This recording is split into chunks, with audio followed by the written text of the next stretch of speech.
June was a big month for indie games. Even though E3 wasn't a thing this year, we sure had an E3 amount of games in the span of about 3 weeks anyway.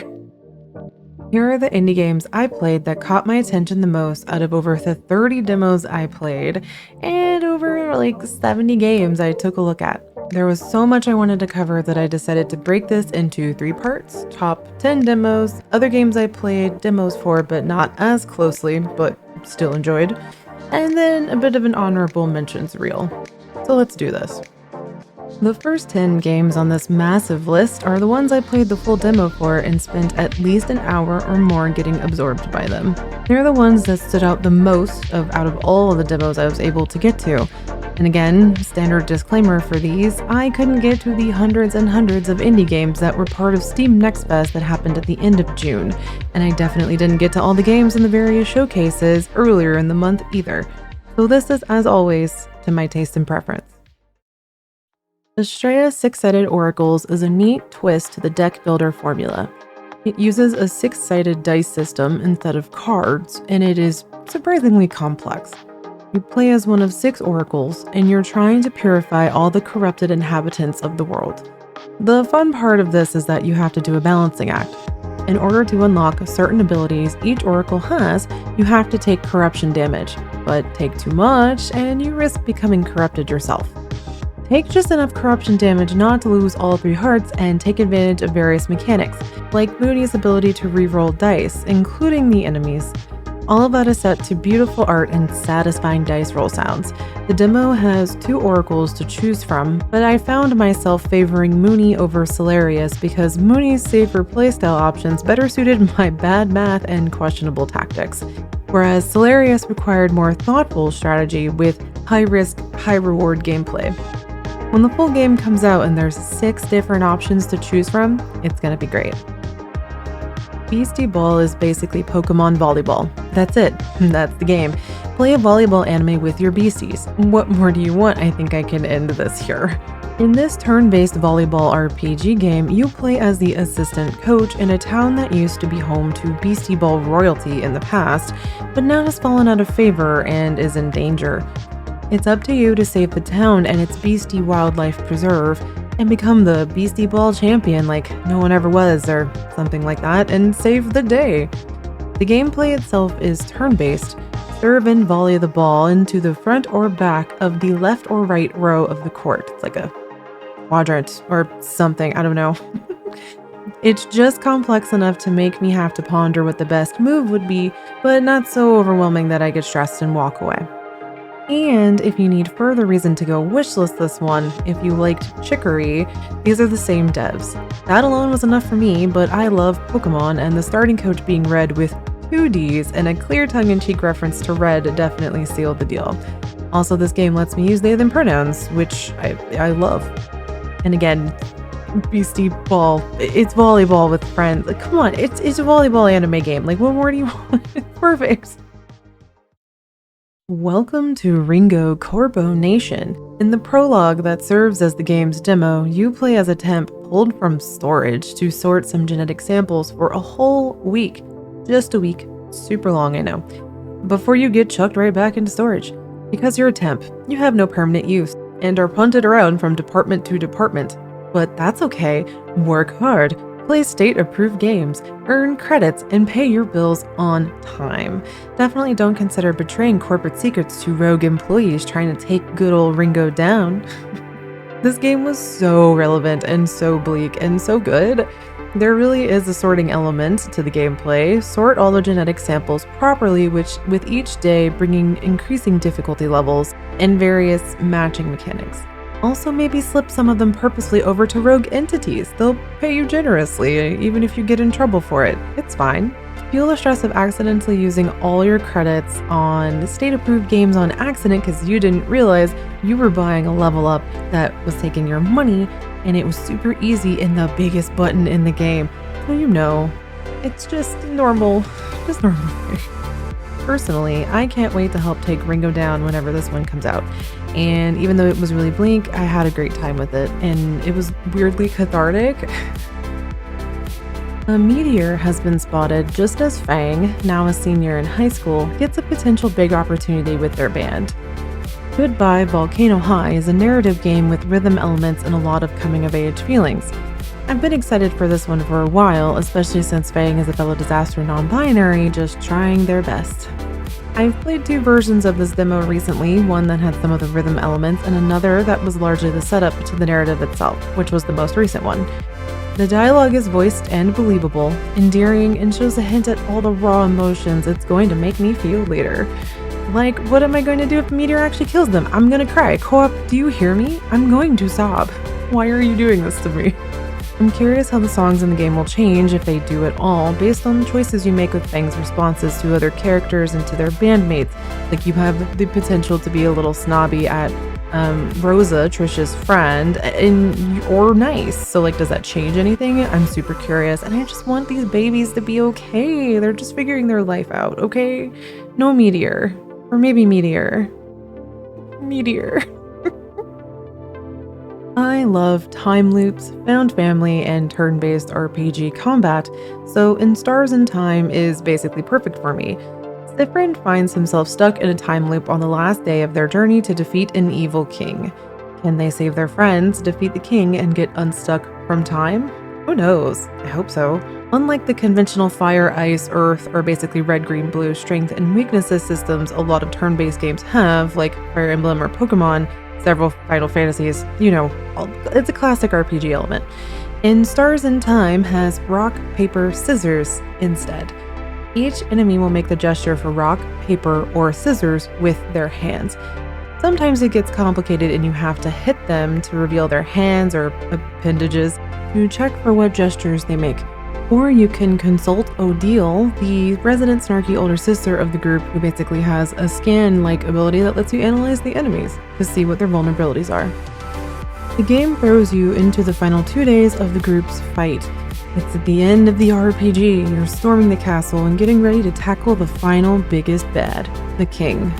And then a rock falls on Cyprin and everything goes bad. They get crushed and thrown back 2 days prior to get it right this time, after being snarked at by a figure with a star-shaped head. Needless to say, I have to know how this goes. Also, on a neurodivergent gremlin level, I love that I can interact with everything and there would be a dialogue, a very snarky dialogue too, so like thank you for my life. What if Minesweeper let you fight colonizers? Let's Revolution is a turn-based tile reveal game where you chase after the king and fight his snobby, shitty minions with strategic abilities that hit and reveal a number of tiles. The demo for this one was really fun. The Minesweeper concept took me a second to figure out, with the numbers on the top right of the tile indicating how many potential baddies were around, but that's also because I'm not a math guy. The art style is also very polished and pretty. It reminds me of She-Ra a bit, or like a cartoon show of that type. Very 60s space opera vibes, and I love it. There look to be multiple heroes you can unlock, with the demo having 2 available, but I largely stuck to the starting one. I also definitely lost any sort of beat the level and a minimum number of moves award, because I very often had to take my time to reveal the whole map, because the levels were pretty, okay? What do you want from me? The good news is if you want to fight colonizers sooner rather than later, Let's Revolution comes out on July 19th. It's maybe a small but simple thing, but for the most of my childhood I desperately wished RPGs would let me play as a woman, as a femme-presenting person myself. The fact that I could pick Valere right out of the gate in the Sea of Stars demo was already endearing and really sold me. And after playing through the whole thing, I can't wait to get my hands on the full game, honestly. It reminded me a lot of Golden Sun, largely because that's my childhood RPG experience versus something like Chrono Trigger. But hey, if you like Chrono Cross and Chrono Trigger, the composer for those, Yasunori Mitsuda, is a guest composer for the soundtrack, so that should probably sell you on that alone. Like Ikenfell, which is a favorite, by the way, go play Ikenfell. I used to call it Ikenfell, but apparently it's Ikenfell. I'm sorry, forgive me. This game has a timed button press mechanic where if you time it right, you boost your attack or defense. I'm awful at it, but the good news is it doesn't feel too punishing if you suck. I'm curious what the overall plot is going to be and the journey we're going to embark on. I also really like that there was verticality, like you could jump. There was something very cathartic about jumping up and down on these very gorgeous set pieces where my childhood part of me was just yelling that like, yes, I can jump, because as a kid you couldn't really jump up and down on certain things like that in RPGs, like the technology just wasn't there. So this was really a good experience. Also, the pirates were fun and silly, and Garl is great. Just saying. I've been excited for Spirit Swap for a while. It's a queer BIPOC-centered game. You match 3, talk to many cute friends, and try to figure out what's causing all these spirits to pop up. Also, there's a versus mode, and the gameplay isn't too difficult in the story mode at least. On top of all that, the music is nice and lo-fi, because it's Spirit Swap, lo-fi beats to match 3 to, obviously. And the vibes are immaculate as you help Samar fight in match 3 against spirits flooding into the city. And maybe you get to flirt with some of your cute friends? I don't know. There may be a concert involved too, we'll have to see. The dialogue is fun and all the characters are delightfully queer. I have played every Spirit Swap demo along its development, and the most recent one introduced my new favorite character, Iskander. New favorite Thembo, 10 out of 10. If you do nothing else, wishlist this game for them. Do it for them, it's important. I'm a big BioWare fan, so this one caught my eyes ages ago. Ages ago even. When they announced David Gator, former lead writer on the Dragon Age games, would be the lead writer for Stray Gods too. I wasn't expecting to be so blown away by the demo though, and how cool the multiple choice musical dialogue would be. Grace, voiced by the amazing Laura Bailey, witnesses the murder of Calliope and inherits her powers. From there, things get musical, dramatic, and maybe steamy. I think we get romances. I'm so curious how that's going to work. And like a Dragon Age game, you get a sort of dialogue mood wheel where you choose between 3 to 4 dialogue options. Unlike a Dragon Age game, the scene and musical number will shift depending on what you pick. I don't even know, I don't even want to know how long that took. Like, okay, no, actually at the Stray Gods devs, I would love to know how many musical numbers and like total lines of dialogue y'all ended up creating, because I bet that number is massive. This one comes out August 3rd, so you won't have to wait long to play it, which makes me super excited because I really want to see all the different ways the musical numbers can shift and who all I can romance. Like so many others on this top list, I have been waiting for Venba for at least a year or so, and it was so nice to finally play a demo, however brief it was. The demo itself seemed to take place early in the game. Venba isn't feeling well and can't go to school, but decides to make Eighties for her and her husband anyway since they're a comfort food. I messed up making these so many times. I'm the worst cook and had no idea where to even start. I didn't know what these were, though a friend of mine in chat was really excited to see it in the game at all, and that was really neat. But thankfully the game gives you several hints and lets you start over if you get too stuck. There's no time limits, no time pressure, no you gotta get this thing off the burner really quick, in the vein of like a cook serve sort of game. Like, it's just vibes. Take your time with it, enjoy the music, enjoy the experience of it. By the end of the demo, it's clear there's going to be a little baby in Venba's future, and that's why she's not feeling well.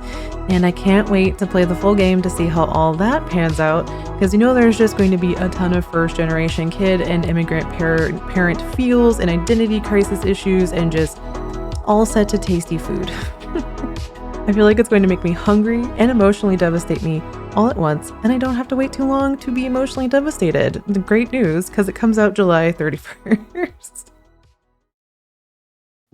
Now, the next 6 games were demos I played a bit and enjoyed, but didn't get a full feel for or didn't vibe quite as much with. So they're going to go a little faster. We're going to pick up the pace a little bit and speed up and get through a few more games. So let's do this. Botany Manor was a brief demo that I enjoyed quite a bit. It was super pretty. I mean, it took me a while to figure out how to work the little heat thingy in the initial greenhouse room, so for a while I was like, this is it. This is how I get trapped in level 1 of this gorgeous manor, and that's embarrassing for me. But then I figured out the buttons to press and it was all fine. I took a lot of screenshots and there's a ton of really pretty scenery. This one seems like a soothing puzzle game to take pretty pictures in. The premise for Grimoire Groves is very endearing and cute. Instead of slaughtering your way through things, you're getting cozy with them. You aren't fighting the creatures of the forest, but instead chilling them out after they've been disrupted. It's got dungeon crawler elements and farming too, so what more could you ask for? This one just recently kickstarted and is fairly early in, but keep an eye on it. If you've played Dwarf Romantic, then Land Above, Sea Below will feel familiar to you.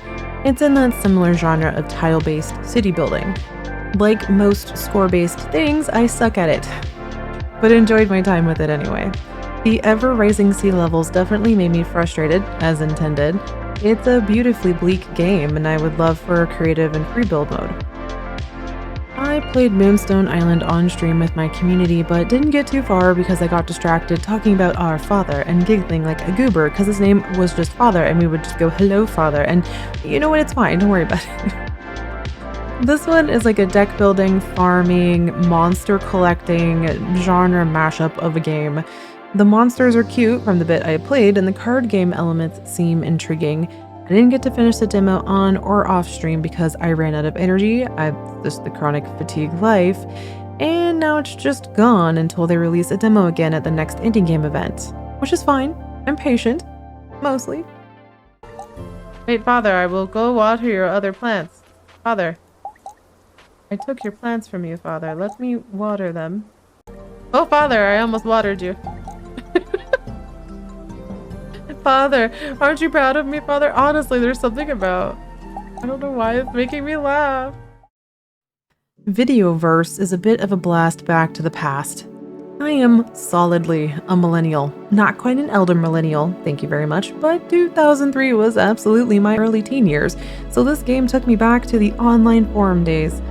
Emmett is trying to become an artist and make friends. He's putting his art of feudal fantasy out on the new Videoverse forum for that community, and oh my goodness, did that throw me back to my early fanfic attempts. Shout out to fanfic.net. People can and still are mean on the internet when you're learning and newer to a creative medium and putting yourself out there and being vulnerable. People can be jerks. They can enjoy tearing into you, and it can be a negative experience. But you can also find your friends in your found family, and putting yourself out there can be amazingly rewarding. I don't know, it was for me anyway, and I know I found a good group from that, and we'll see if Emmett does too. I know this might not be the best endorsement at a glance, but I got so mad at Word Factory. The I in the factory is important, and it broke my brain a little bit. I was like, how the heck do I make all the letters I need from just a single letter I? There's no way. But every time the game presented me with a new level in the tutorial, I defiantly continued.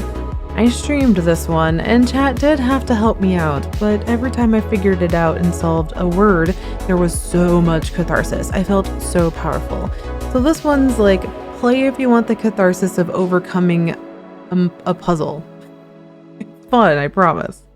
I think I'm right. Maybe.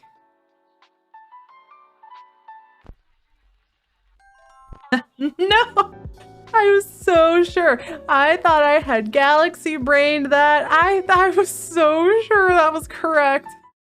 Now, all of the games in this honorable mentions reel, I wanted to either spend more time with their demos but didn't get around to because, again, chronic fatigue, or they didn't have any demos available, but their trailers and general vibes were so up my alley that I'm intrigued enough to put them on this list anyway. And my wish list has grown a lot this month, let me tell you.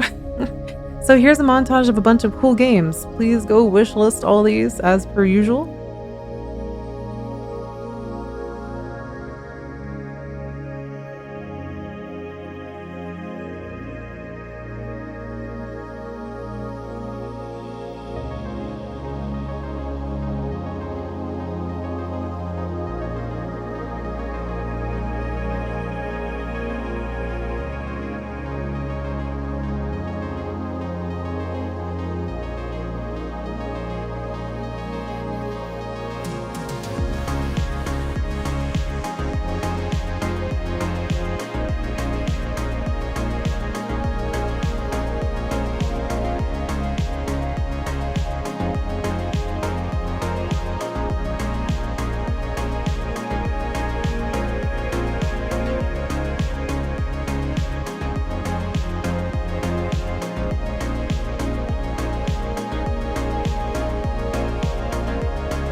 Okay, I lied. There's like a secret hidden part 4 to this video. There were 3 games that would have been included higher up, probably in my top 10, so it would have been like a top 13. But by the time I got to this video, because again, chronic fatigue, they've since just fully released, so you can just go play these full games. And these games are Love Shore, which I'm really excited to find some time for and properly dig into because I love visual novels that let me be gay and or get murdered by strange gods. Like, thank you, I will take that. And then there's Kingdom 80s, which I have played far too much of already. I was weirdly just got really into it when it came out during the demo came out during the showcases and stuff, and I just haven't stopped playing it. It's super fun and silly, and if you like Stranger Things sort of vibes, you will, in like base builders, you will like this one. And then of course, last but the cutest game, Little Friends Puppy Island, which is basically Nintendogs. You get to pet puppies, dress up the puppies, take walks with the puppies, just puppies. They're super cute. Go look into it. We've made it. Yay! They think this video covers just over 35 games, just shy of 40 games. We're somewhere in that zone. June was a great month for indie game showcases and releases, and now I need a nap. Oof. Again, as always, wishlist these games, go check them out. Thank you for watching. Till next time.